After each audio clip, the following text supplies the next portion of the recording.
It's Maya. Oh, I don't know about the rest of you guys, but wow, this week has been a doozy for me. I am now sitting by the pond. Let me see if I can show you what I'm looking at. Can we see it? Oh, the pond. There's the sauna. Isn't that nice? Oh, and here's Sailor come to visit my cat. Oops. Can't see him. Ah, anyway, so hi, Brandon. Hey, Barbara. Horace is here. Ah, yeah, this is where I grew up. Hey, Larry. This is where I grew up. I'm wearing a bikini top, so I'm noticing I'm like, let's raise it up. Let's lift up the camera lens a little bit. Hey, Regina. So I don't know, guys. Have you had one of those really intense weeks? Wow. I wound up doing favors for everybody. I dog sat. I thought I was just dog sitting for one dog on Monday, and then there was another dog thrown in, and I didn't want to leave him alone, so I dog sat, and it was a heat wave, and then a friend, her car broke down, and she needed me to drive her somewhere, and it felt really overwhelming. Can you relate? Let me know if you can relate. Like, are you pulled in a lot of directions? Because what I see is the people I work with are often trying to figure out, like, how they can do the thing that feels right for them, like their soul mission, and not piss everybody off, right? And still take care of their loved ones. And I'm sorry, I'm a little distracted by my cat is suddenly. We, okay, we don't live here. He and I don't live here. So we're just visiting for the night. We drove up in the car, and so he's very excited to be here by the pond. Okay, so what I just have a couple of pieces of information that I want to share with you. If you feel like you want to do right by your soul mission, but you also want to do right by the people in your life, and you feel like you keep getting pulled off course, I've been thinking about it because I had that kind of a week. I want to boil it down for you. Of course, there's nuances, right? And specific things for your life. But the first thing you could do is just let it be okay that you got pulled off course. Now, it's hard because you have a vision for what you want your life to be like and what you think you're supposed to be doing, maybe in your business, for example, or with your health, or whatever your soul mission might be. So it's frustrating when you get pulled off course. But one of the reasons that it's frustrating is we have these beliefs that are running in our heads, and we're so used to them we don't even hear them. But they say things like, you're running out of time. Right? Like, there's not enough time, you're behind. Do you have days like that where you wake up and you feel like you're already running behind? That feeling that you have is usually pointing to some belief that you have that's totally subconscious. You've internalized it for years, and you cannot even hear yourself thinking it. So one of the things to do when you feel like life just completely pulls you off course is to just relax into it and like surrender, right? Just surrender to it. Now, this flies in the face of this idea that we're in control of our lives and that we can create a vision and then just make that vision a reality. I've thought a lot about law of attraction, right? This idea that you make a vision board and then you raise your vibration, or you pray and you focus and you visualize, and then you make this vision that you have for your life come true. But often that smacks of control. That smacks of control. Can you relate to that? Do you have any place in your life where you like had this vision, you really like felt like it was about to happen, and then it crashed and burned, and then you feel like a loser and a failure? Surrender to it. This is oh, I'm getting some thumbs up. So you can relate to this. Okay, so the very radical, counterintuitive thing to do is to just relax into it and go, I'm human.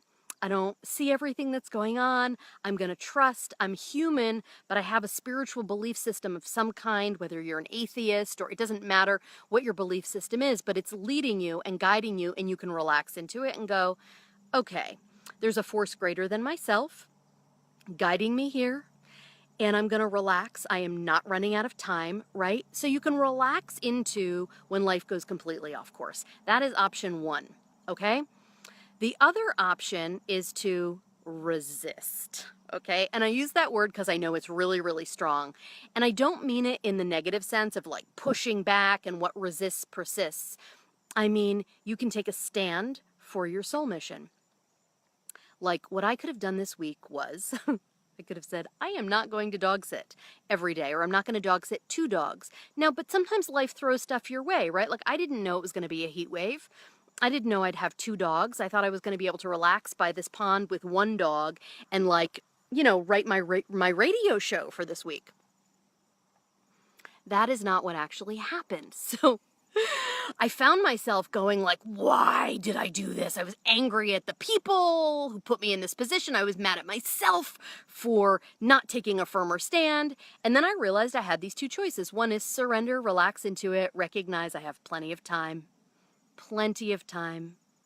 I've always made my deadlines. I have to go live on the air for my radio show tomorrow anyway. So I'm going to have to say something when the microphone is on or play a lot of music, right?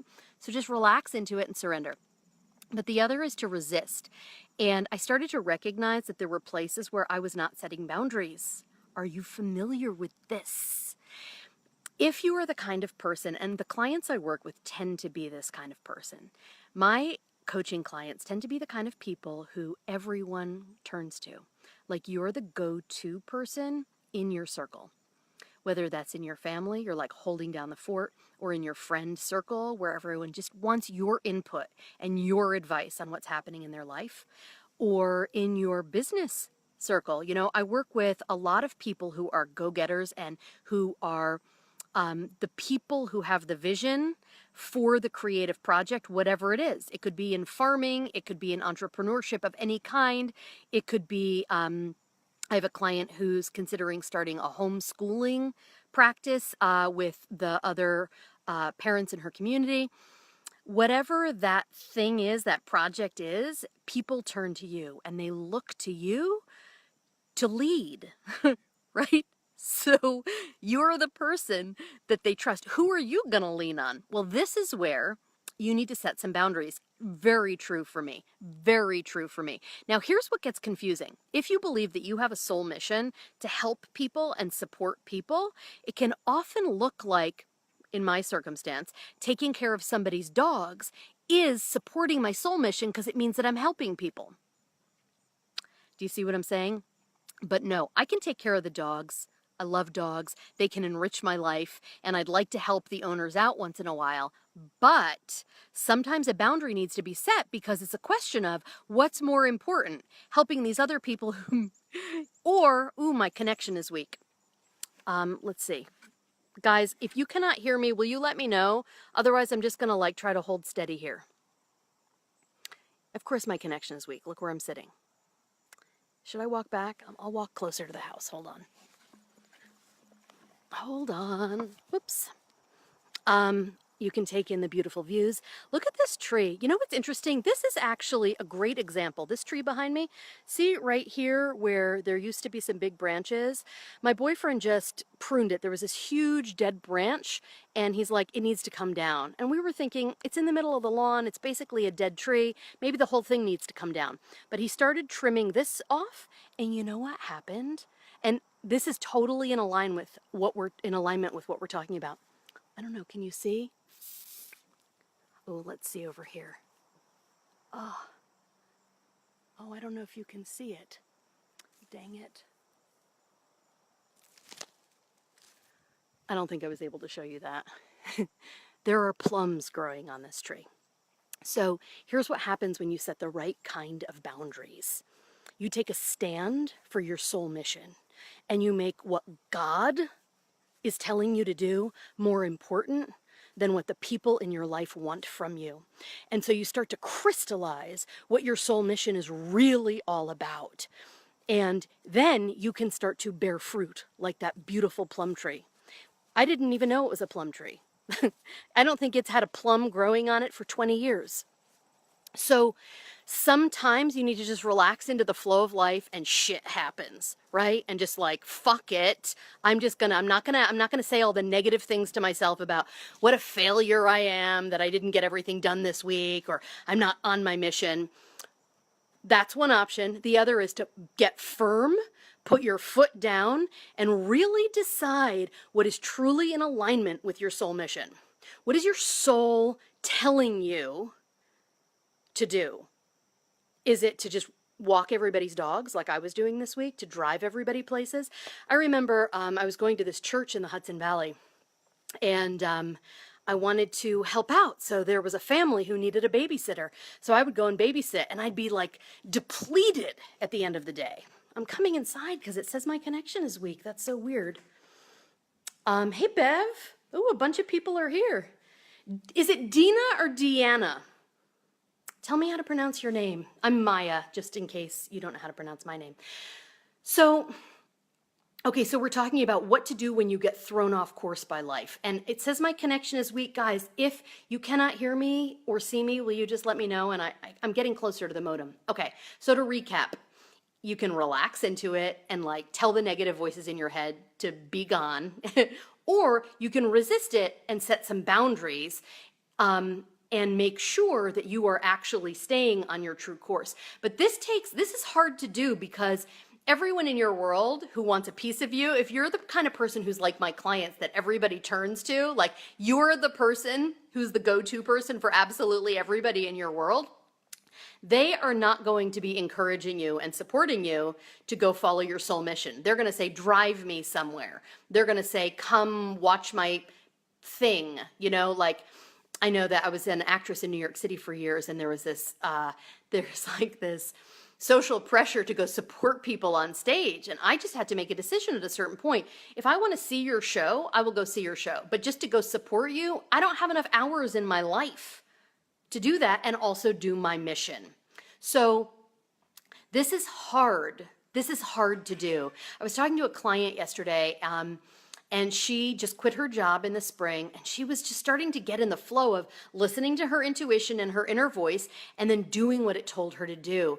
And I noticed this incredible difference in her. She just seemed totally relaxed and like she wasn't fighting mentally with herself to try to do the right thing and try to please everybody. Are you a pleaser? I am such a pleaser. I'm such a pleaser. I feel like I'm gonna get kicked out of the club if I go do my soul mission. But this is where whatever your soul is asking of you needs to get more important than what other people are asking of you, because other people, it's like, you know, I was a crisis intervention counselor for years. I was a rape crisis and domestic violence counselor. This is back in the 90s. I had to carry a beeper. And so I would have that beeper for 1 week a month. And if it went off at 2 or 3 in the morning, I had to get up and call the number and find out if the police needed me because a woman needed to come into shelter. Now I'm a life and liberation coach, and I take weekends off and my evenings are mine. Why? Because my clients are not in emergency mode. They're in learning to rely on themselves and trust themselves mode. And so it's not the same thing as putting out fires. But I made that decision because that was a place I couldn't keep living in crisis intervention mode. I loved it. And I ultimately saw that it wasn't supporting my soul mission. I like to help people who have their shit together, like you have your shit way together and everybody looks to you. And now you're like, I want to crank it up a notch and really put my work out in the world. What is that? That's a place where you are going to need to learn both how to surrender to when life throws random stuff your way, and you're going to need to learn how to set boundaries. Now, those are techniques that you can learn. So this client of mine, who I've been working with her about a year, who quit her job in the spring, she said to me yesterday, it's like I can trust myself and I'll know going into a work opportunity or a social opportunity whether this is the right fit for me or not. And it just relaxed her so much. She wasn't trying to think her way through, is this a good fit? It was like on a soul deep level. She was able to know, okay, I need to surrender here, or okay, no, need to firm up my boundaries here. So I want to just share that with you, that if you're having the wild kind of a week that I know a lot of people are having, I woke up at like 3:40 last night. I've been awake since 20 of 4 a.m. today. Oh my God. You know, and after my third cup of coffee, I was like, I can't have any more coffee.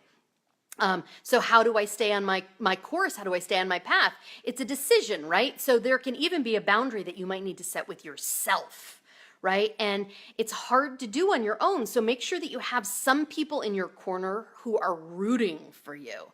All right. And that's a huge part of what I do, actually, is like, I sometimes am the only person in my clients' lives who fully supports them looking at what is more important to them than what other people want of them. Because if you're the kind of person who's the go-to person that everybody leans on in your life, but you want to live your life to its fullest and you want to have no regrets, you have to get really clear, like on a heart, soul deep level, what's best for you and your soul mission. And I'm not talking on a selfish level, like, oh, fuck it, I hate everybody. I'm talking like, fuck it, I'm going to break the rules of society that say that as a woman, I'm supposed to behave a certain way, or as a mother, I'm supposed to behave a certain way, and figure out what are the behaviors that are going to support me the most to feel the best and to put my mission and my calling out in the world. Sometimes that's surrender. Sometimes it's boundary setting. So there's not a hard and fast rule. And we sometimes want to have the hard and fast rule. Well, which is it? Is it surrender or is it boundary setting? But this is why the work that I do is so fascinating. And that client I was talking to you about, where she's like, I get it. I can trust myself in the moment to know whether I need to surrender or put up a boundary, and whether this is an aligned opportunity for me or not, because she's been practicing hardcore for over a year now to really hear her inner voice and trust it. And so that is a huge practice. So it can get messy. So make sure you have support. All right. So feel free to comment. I don't think I've seen any comments, but again, my internet has been weird tonight. So I'm going to hop in after this video posts, and if I missed any comments, I will respond to them in the chat section. All right, gang, Thursday night. I think that the cosmic stuff that's going on is slowly, is it the 11th when the next eclipse is? A lot has been going on, right? So we're feeling all of that. So this is an opportunity for you to both practice surrendering, if that's the right mode for you to be in, and to practice firm boundaries with yourself and with those around you, and with making sure that your soul mission is the top priority, because that is what will get you living a life of no regrets, because you will know that you did it on your own terms, like not in a selfish way, but that you lived a life that was true to you and not just up to other people's expectations. So go comment below if you want to, and I will respond. All right. Have a great night, everybody.